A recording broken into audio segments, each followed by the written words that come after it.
Hello my dear students, कैसे हैं आप लोग। आज सीटेट के पर्यावरण में भाग 3 लेकर आया हूं, क्लास 3। और जैसा कि आपको मालूम है कि हम क्लास 5 की किताब को पढ़ा रहे हैं, वहीं से पॉइंट्स उठा रहे हैं क्लास 5 के। तो क्लास 5 के भाग पार्ट में जो है मैंने 3 पार्ट आपको पढ़ा दिया। आज जो है हम चौथा पार्ट लेंगे और चौथा पार्ट का नाम है खाए आम 12 महीने।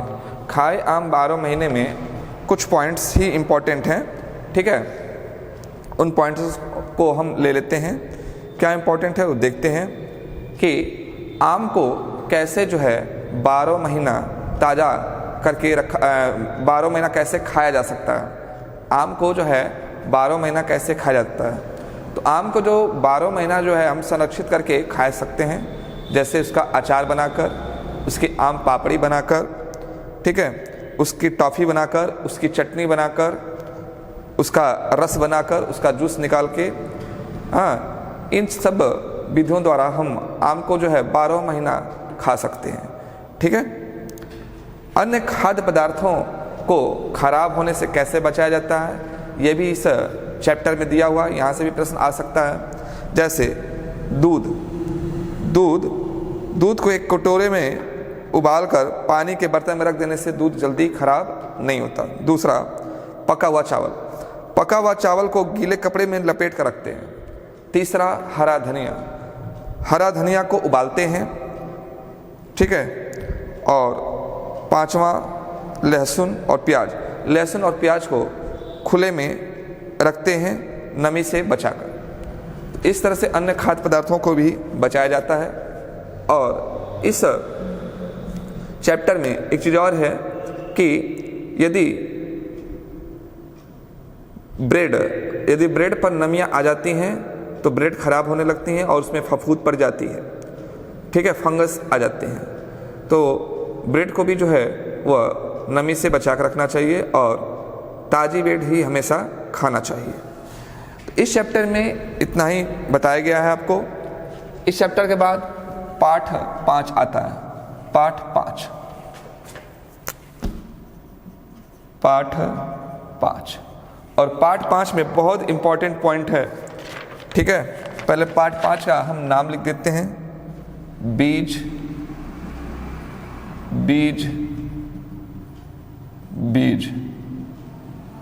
ये पाठ है और इस पाठ में बताया गया एक शिकारी पौधे के बारे में।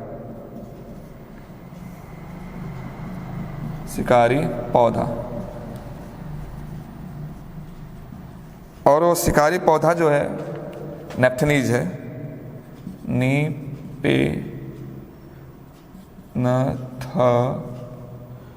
नेप्थीज, ठीक है। इसके बारे में बताया गया है, बहुत इंपॉर्टेंट है। अधिकतर जो है आपके सीटेट के परीक्षाओं में इससे प्रश्न पूछ लेता है, ठीक है। तो इसके बारे में थोड़ा पॉइंट आप नोट कर लीजिए। पहला पॉइंट नोट करिएगा, ठीक है। कुछ ऐसे पौधे होते हैं जो चूहे, मेढक, कीड़े मकोड़ों और छोटे जीवों का शिकार करते हैं। इनमें नेप्थनीज जो है सबसे ज़्यादा मशहूर है। दूसरा पॉइंट लिखिएगा, यह ऑस्ट्रेलिया, इंडोनेशिया और भारत के मेघालय राज्य में पाया जाता है, ठीक है। तो शिकारी पौधों में नेप्थनीज सबसे ज़्यादा बदनाम है।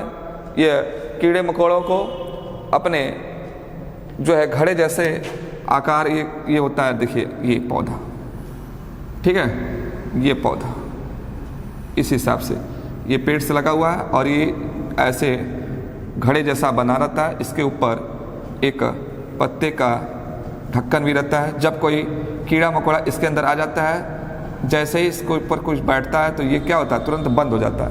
और बंद हो जाता है तो ये कीड़े मकोड़े इसमें फंस जाते हैं और ये इनके रसों को चूस लेता है, ठीक है, रसों को चूस लेता है। तो अभी आप 2 पॉइंट लिखे होंगे कि ऑस्ट्रेलिया, दूसरा पॉइंट यही था, ऑस्ट्रेलिया, इंडोनेशिया और भारत में मेघालय में ये पौधा देखने को मिलता है, ठीक है, भारत के मेघालय में। तीसरा पॉइंट लिख लीजिएगा, इसका आकार लंबे घड़े जैसा होता है, जैसा भी मैंने आपको बताया था, इसका आकार लंबे घड़े जैसा होता है, जिसके ऊपर पत्ती का ढक्कन लगा होता है, जिसके ऊपर पत्ती का ढक्कन लगा होता है। ठीक है, चौथा पॉइंट लिख लीजिएगा, घड़े से खुशबू निकलती है जिसके वजह से कीड़े इसके तरफ खींचे आ जाते हैं, और जैसे ही कीड़े इसके ऊपर बैठते हैं ऊपर का ढक्कन बंद हो जाता है और कीड़े इसके अंदर फंस जाते हैं तथा बाहर नहीं निकल पाते। और लास्ट पॉइंट इसमें लिख लीजिएगा, ये शिकारी पौधे इन कीटों से प्रोटीन प्राप्त करते हैं। ये शिकारी पौधे जो है इन कीटों से प्रोटीन प्राप्त करते हैं। ठीक है, तो ये जो है कुछ इंपॉर्टेंट पॉइंट्स यहाँ से आपको पूछ लिए जाते हैं। इसके बाद इस पार्ट में अब कुछ इंपॉर्टेंट नहीं है। ठीक, अगर होगा तो फिर हम उसके बारे में डिस्कस कर देंगे। फिलहाल अब पार्ट 6 के बाद देखिएगा, पार्ट 6। ठीक, पार्ट 6 में क्या इंपॉर्टेंट है, पहले पार्ट 6 का पार्ट का नाम लिख लेते हैं, बूंद बूंद दरिया दरिया, बूंद बूंद दरिया दरिया, ये पार्ट है। ठीक है, क्लास 5 की एनसीईआरटी की जो बुक है उसमें पार्ट 5 का नाम बूंद बूंद दरिया दरिया। और इस बूंद बूंद दरिया दरिया में एक यात्री के बारे में बताया गया है जो भारत आया था। उस यात्री का नाम है अल बीरूनी, यहाँ पर लिखा है अल बीरूनी, इसको अल बरौनी हम लोग बोलते रहते हैं। ठीक है, अल बीरूनी ये भारत आया था हजारों साल से पहले। ठीक है, और ये जहाँ से आया था उस जगह का नाम है उज्बेकिस्तान इस समय। इसने एक पुस्तक लिखी थी, उस पुस्तक का नाम है ताकीके हिंद। इस पुस्तक में उसने भारत के इतिहास के बारे में जिक्र किया है और यहाँ पर जो कुएं बनाए जाते थे उनके बारे में भी इसने जिक्र किया है। ठीक है, तो यहाँ से भी प्रश्न उठाता है, इसको पॉइंट बनाकर आप लिख लीजिए। तो पहला पॉइंट लिखिएगा, हजार से भी ज़्यादा साल पहले एक यात्री भारत आया, इसका नाम था अल बरौनी। अल बरौनी जिस देश से भारत आया उसे आजकल उज्बेकिस्तान कहते हैं, अगला पॉइंट लिखिएगा, अल बरौनी ने एक पुस्तक लिखी है जिसका नाम ताकीके हिंद था, इसमें उसने बहुत सी बातों को लिखा है जिसमें तालाबों का जिक्र मिलता है। इससे हमारे देश के इतिहास के बारे में बहुत सारी जानकारियाँ मिलती हैं। तो ये 2 पॉइंट आप यहाँ अल बरौनी वाले टॉपिक में लिख लीजिएगा। ठीक है, अल बरौनी कहाँ से आया था? उज्बेकिस्तान से आया था। इसी चैप्टर में एक और पॉइंट है, बहुत इंपॉर्टेंट है, ये भी परीक्षा में पूछता रहता है, बावड़ी।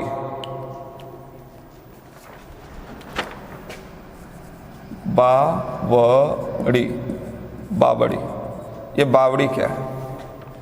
ठीक है, जैसे हमारे क्षेत्रों में क्या होता है कि पानी पीने के लिए कुआं खुदवाया जाता है और कुआं में हम बाल्टी डालते हैं, फिर बाल्टी को जो है ऊपर की तरफ खींचते हैं और उसमें से पानी निकालते हैं और जो है पानी पीते हैं। लेकिन बावड़ी में क्या होता है, बावड़ी बहुत बड़ा कुआं होता है और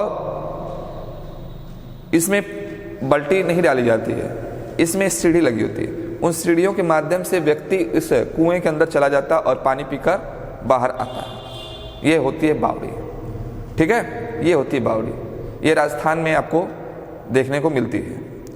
ठीक, तो इसमें लिखिएगा, बावड़ी एक प्रकार का कुआं है, इस कुएं में सीढ़ियां होती हैं। इस सीढ़ियों से लोग खुद ही पानी तक पहुंच जाते हैं।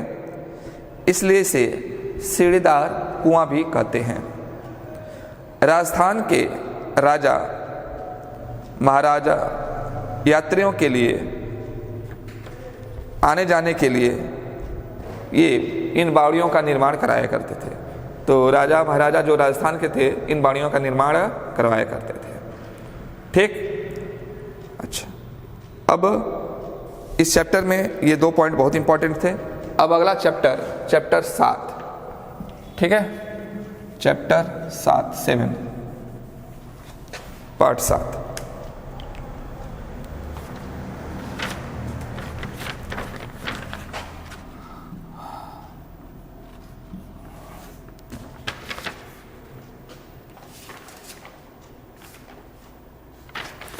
पार्ट 7 का नाम है पानी के प्रयोग, पानी के प्रयोग, ठीक है। और इसमें एक टॉपिक है मृत सागर। इसमें जो टॉपिक है वो है एक मृत सागर, मृत सागर, ठीक है। ये जो मृत सागर है ये इसका पानी बहुत ज़्यादा नमकीन होता है। इतना ज़्यादा नमकीन ये पानी है कि इसका घनत्व तो बहुत कम हो जाता है। इस पर कोई व्यक्ति जो है आराम से तैर सकता है। और किसी को स्विमिंग नहीं आता है, किसी को तैरने नहीं आता, उसको भी फेंक दो तो लगेगा कि वो उस पानी पर लेटा हुआ है, डूब ही नहीं सकता इस पानी में, इस सागर के पानी में, ठीक है। ये मृत सागर है। तो इस पर कुछ पॉइंट्स आते हैं, इसको लिख लीजिएगा। वैसे तो सभी सागरों के पानियों में नमक होता है, लेकिन मृत सागर दुनिया का सबसे नमकीन सागर है। दूसरा पॉइंट इसमें लिख लीजिएगा। इसके 1 लीटर पानी में 300 ग्राम नमक है। इसके 1 लीटर पानी में 300 ग्राम नमक है। पानी इसका पानी जो है बहुत कड़वा होता है। इसका पानी जो है बहुत कड़वा होता है। तीसरा पॉइंट लिख लीजिएगा। यदि कोई मृत सागर में तैरे तो वह ऐसे तैरेगा जैसे कि वह आराम से लेटा है। यदि वो किसी मृत सागर में तैरे तो वह ऐसे तैरेगा जैसे कि वह लेटा हुआ है, ठीक है। तो मृत सागर से इतने पॉइंट्स आपको लिखने हैं। कुछ नोट्स लिख लीजिएगा। लिखिएगा, नमकीन पानी का घनत्व तो साधारण पानी के घनत्व से कम होता है, इसलिए वस्तुएं उसमें आसानी से तैरती हैं। दूसरा पॉइंट, अंडा साधारण पानी में डालने में डूब जाता है, लेकिन यदि पानी में नमक घोला गया हो तो अंडा पानी के ऊपर तैरने लगता है, ठीक है। तो यहाँ मृत सागर से भी क्वेश्चंस आ सकते हैं। इसके बाद इसमें एक और पॉइंट बहुत इंपॉर्टेंट है, दांडी यात्रा के बारे में दिया गया है। दांडी यात्रा, और ये 2019 में पूछ भी चुका है दांडी यात्रा के बारे में, 19-20 में, ठीक है।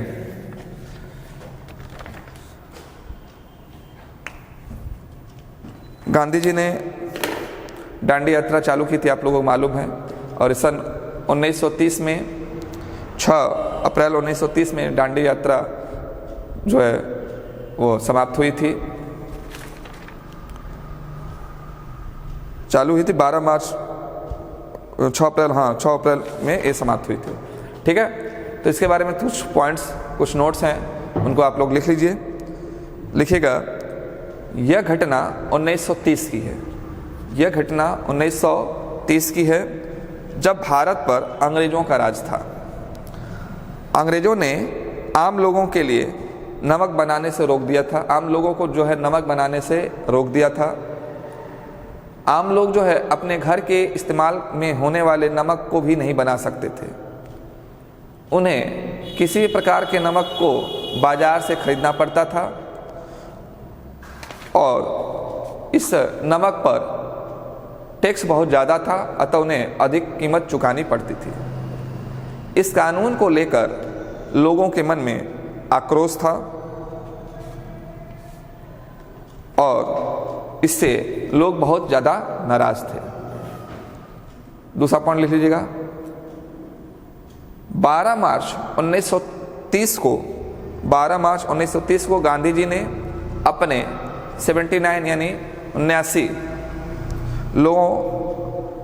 लोगों या समर्थकों के साथ अहमदाबाद के साबरमती आश्रम से